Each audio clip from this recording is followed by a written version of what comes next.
Hello, কেমন আছো তোমরা সবাই? আশা করি ভালো আছো, আমিও খুব ভালো আছি। তো আজকে অনেক দিন পর ভিডিওটা স্টার্ট করেছি। ভিডিও করাই হচ্ছিল না, সময় হচ্ছিল না। তো এখন ভ্যাকেশন চলছে, তো ভাবলাম আবার স্টার্ট করি। তো এখন আমার এখানে চলছে প্যাকিং। আমরা যাব ঘুরতে, তো কোথায় যাব সেটা পরে বলছি। তো এখানে প্যাকিং করছি। এখানে আদি জামা কাপড় আছে, আমার জামা কাপড় আছে, আর এখানে এইগুলো আছে, এইগুলো ভরতে হবে। এটা আমি পরে যাবো, তো এখানে রেখেছি। আর এই জ্যাকেট ট্যাকেট এইগুলো সব ভরাতে হবে। আমার সঙ্গে আমার মাও যাবে, তো মার জামা কাপড় এখানে দেওয়া বাকি রয়েছে। তো প্যাকিং পরে আরও বাকি রয়েছে, পরে হবে। রান্নাবাড়া এখানে কমপ্লিট হয়ে গেছে।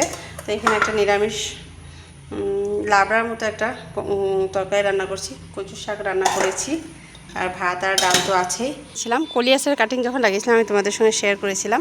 তো দেখো আমার কাটিং কত, গাছটা কত বড় হয়ে গেছে। তো এটা আরও ভালো হয়েছিল, কিন্তু সাইকেল চালিয়ে ভেঙে ফেলেছে আমার ছেলে।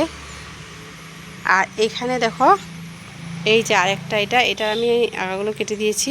আর এই যে দেখো কলিয়াস যেগুলো লাগিয়েছিলাম সবগুলো অনেক বড় বড় হয়ে গেছে। আর মা এখানে নারকেল কুড়াচ্ছে, তো নারকেলের নাড়ু বানাবো। আমরা যাচ্ছি আমার দিদির বাড়িতে, ওখানে নারকেলের নাড়ু নিয়ে যাব ভাবছি, তাই বানাচ্ছি। তো আমার দিদি কোথায় থাকে সেটি আমি তোমাদেরকে নেক্সট ব্লগে বলবো। তো এখন এখানে নারকেলের নাড়ু আমি বানাচ্ছি। আর এই দেখো কতগুলো নারকেলের নাড়ু হয়েছে। তাহলে সমস্ত কাজ কমপ্লিট হয়ে গেছে, প্যাকিং, ডিনার, বাকি কিচেন পরিষ্কার করাটা সব হয়ে গেছে। এখন রেস্ট করব, কেননা কালকে 3 থেকে 4 ঘন্টার জার্নি আছে। এই ব্লগটি আমি এখানে শেষ করছি। আশা করছি তোমাদের ভালো লেগেছে। যদি ভালো লেগে থাকে একটি লাইক করবে, কমেন্ট করবে, আর সাবস্ক্রাইব করে নেবে আমার চ্যানেলটি সোমারদিন লিপি। তাহলে আজ আসি, দেখা হচ্ছে নতুন আরেকটি ব্লগে। ততক্ষণের জন্য বাই।